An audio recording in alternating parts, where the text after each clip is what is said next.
crazy mother.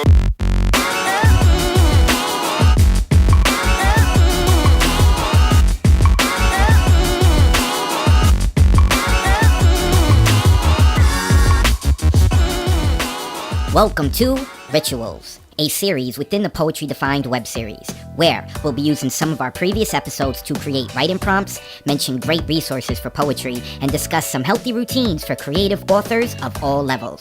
Before we start, be sure to follow on Twitter, Instagram, and subscribe on YouTube for all updates to this series and more at Advocate of Wordz. Okay, time to begin. First, some healthy writing practices and routines. Commitment. In a previous episode, I shared my favorite quote by Edmund Clarence Stedman. Poetry is an art, and chief of the fine art, the easiest to dabble in, the hardest in which to reach true excellence. I'm sure I don't have to venture into the big picture of how improvement requires time and how all the greats put a lot of time into their craft, but I'd like to take a microscope to an aspect of the creative writer's process as an example.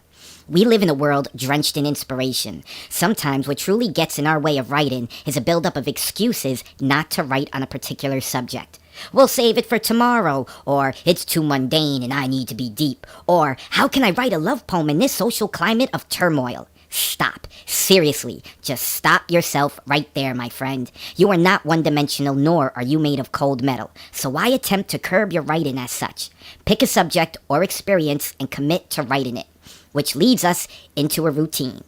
Write at least 1,000 words a day for an entire week. If you write 2,000 words on day 1, it doesn't mean you can take day 2 off. Each individual day, you must write at least 1,000 words. Fiction or nonfiction, poem or essay, good or bad quality. It doesn't matter. Just write.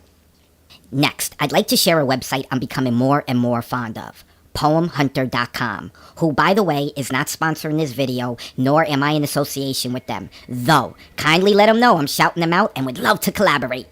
They have thousands of poems from thousands of published authors throughout history. They have a plethora of reading material for free. You can search for poems or poets. If you're a picky reader like me, this is an excellent way to get a feel for poets whose publications you're interested in purchasing. I'm not ashamed to admit I use this as a resource for when people mention the name of a poet whose work I am totally unaware of.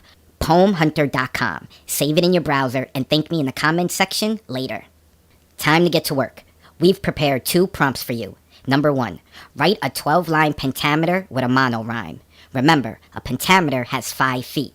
A foot is 2 to 3 syllables long. For a refresher, be sure to check out our foot and meter episode. A monorhyme is the utilization of one repeating end rhyme in a stanza, which we discussed in our alliteration and rhyme episode.